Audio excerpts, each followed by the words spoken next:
Karena ada Menteri Keuangan sebelum ini yang mindsetnya saya baca gaji PNS itu beban. Otaknya seperti itu. Assalamualaikum warahmatullahi wabarakatuh. Waalaikumsalam warahmatullahi wabarakatuh. Kelihatannya seneng banget nih Bang. Mantap. Dekat yang namanya Mayapur. Mantap. Jadi kita Pasti ada yang membuat bahagia nih. Bagi-bagi lah Bang. Iya, ini jadi ada yang buat saya luar biasa, yaitu setelah sekian lama dan terutama setelah 10 tahun Jokowi memimpin negeri ini, baru setelah Prabowo yang memimpin, saya melihat ada gebrakan yang luar biasa. Gebrakan apresiasi memikirkan nasib ASN, TNI, dan Polri, termasuk pensiunan yang gajinya nggak masuk di akal sehat. Jadi gini, saya PNS, mantan dosen di UI, tapi saya sebagai praktisi, artinya berapa tahun yang lalu saya punya bisnis di luar, sehingga saya gaji pegawai negeri saya nggak tahu berapa masuknya ke rekening.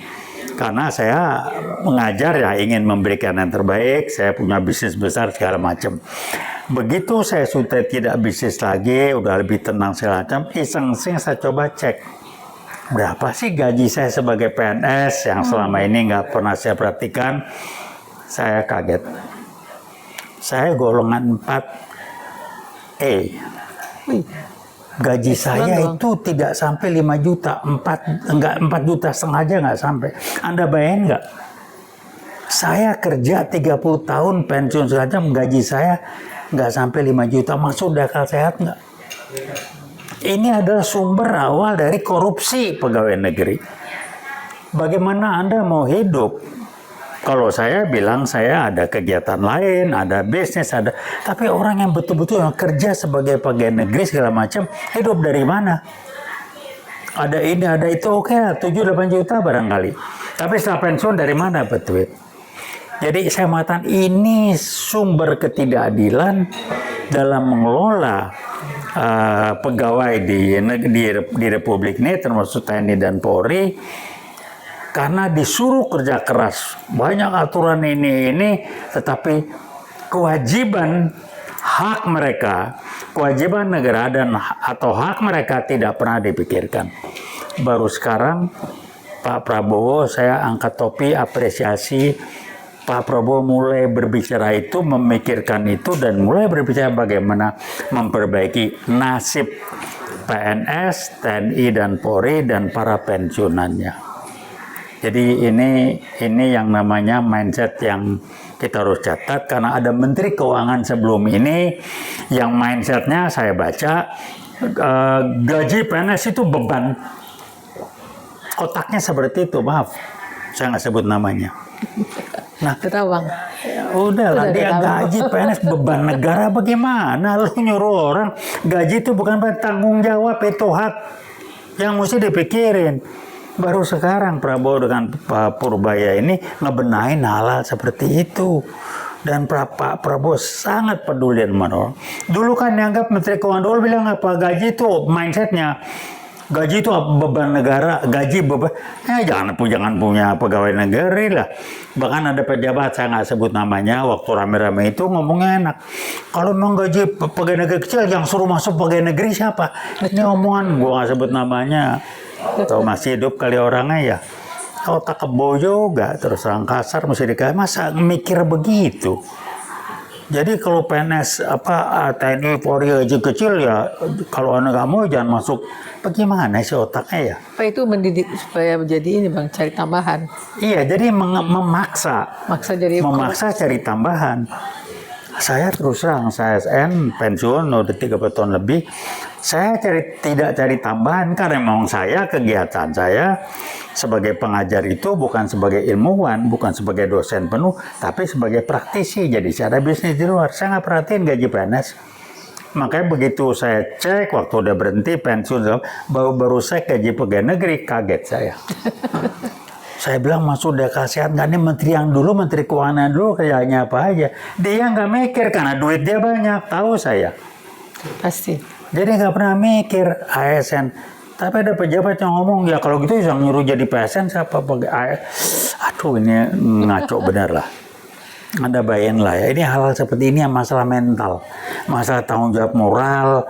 Jadi jangan kita seenaknya aja meminta orang kerja keras, meminta dia melakukan tanggung jawabnya penuh gini-gini, tapi kita lupa memberikan hak dia untuk hidup layak, adil dengan apa yang dia lakukan. Itu aja sih, saya bersyukur kembali saya ucapkan terima kasih pada Pak Prabowo lewat Pak Purbaya yang mulai bebenah hal-hal yang paling mendasar dalam mengatur sumber daya manusia di negara ini, yang kita sebut dengan PNS, pegawai negeri sipil, atau ASN sekarang apalah, TNI dan Polri. Anda bayangin nggak? Ini di media sosial rame, silat ada gambar TNI lagi operasional, makanya di daun apa, sementara yang lain Pak segala macam gitu. Ada lagi PIK 1, PIK 2, negara dalam negara, udahlah. Ini akan dibenahin nanti.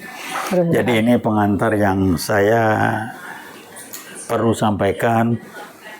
Jadi saya apresiasi Pak Prabowo bukan karena gajinya naik, itu gambaran cerminan dari bagaimana beliau memperhatikan tanggung jawab, memberikan tanggung jawabnya terhadap ASN, PNS, TNI dan Polri yang selama ini gajinya hanya 4, sekian golongan 4 loh ya. Kemudian saya baru tahu tuh Bang. Nah makanya saya baru tahu berapa bulan ini. Golongan 4. Yang paling tinggi kan 4F paling tinggi, saya 4E. Nggak sampai 5 juta sebulan, gila nggak? Cuman karena hidup ya dan itu ya. Nah itulah, jadi bayangin yang lain yang tidak pernah, kalau di fakultas saya ekonomi kebetulan yang roba nggak bisa kali ya. Nah yang dosen-dosen itu ya dia kerja di lembaga manajemen juga sih nggak cukup. Saya karena kerja di luar ada bisnis ya saya bisa cukup. Tapi saya coba pelajari kalau dia betul-betul cuma sebagai pegawai negeri yang tidak ada waktu untuk tidak ngerjakan yang lain. Anda bayangin di golongan 4E tidak sampai 5 juta. Anda bayangin nggak? Waduh, jabatan ini itu tidak permanen, begitu pensiun hilang semuanya itu. Ini nggak pernah mikirin bagaimana mengelola sumber daya manusia, bagaimana memperlakukan dengan hormat, dengan baik, memberikan hak yang baik, dan baru kita nuntut kewajiban dia untuk menjadi pegawai negeri yang baik. Ini nggak benar, ini bertahun-tahun tidak ada yang pusing. Kalau mementingkan bagaimana mengelola sumber daya alam, Bang. Nah, baru dari sana mengelola sumber daya alam. Karena yang mengelola sumber daya alam adalah sumber daya manusia. Betul. Kalau yang mengelolanya sudah tidak dipikirin, tidak diperhatikan, bagaimana mungkin dia mengelola baik? Sekarang nih contoh, saya baca di medsos ya. Lagi hujan, banjir kemarin, kayu gelondongan dari Sumatera Selatan ngalir. Itu kan pembalakan liar. Kok bisa pejabatnya ASN gajinya begitu, kok ngamalin nggak hidup? Kasarnya begitulah. Ya udah dia menyalahgunakan kekuasaannya, berbisnis segala macam. Untuk mencukupi ya. Iya, jadi kalau pejabat yang anteng-anteng, ya sekarang ini ya dia dapat jabatan kiri kanan. Adalah saya nggak sebut namanya, dari polisi yang ngejabat di jabatan sipil barangkali, atau namanya dulu pada waktu lagi kilometer 50 dia jadi apa ya, Kapolda ini segala macam. Silakan dicek aja. Jadi udahlah. Nah, saya apresiasi Pak Prabowo benahi ini, walaupun kita tahu ini tidak seperti membalik tangan. Kalau saya Pak Prabowo, saya tidak punya tongkat Nabi Musa. Tapi niat, nawaitu, dan upayanya mengaplikasikan untuk memperbaiki sudah mulai dijalankan. Jadi kita apresiasi maksimal yang akan bisa dilakukan.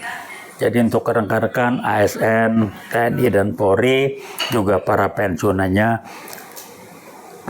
mudah-mudahan dan mestinya Anda akan menjadi lebih baik ke depan lagi dengan rencana Pak Prabowo lewat Pak Purbaya itu ngebenahin apa ya, gaji ASN atau PNS, TNI dan Polri, terutama pensiunannya.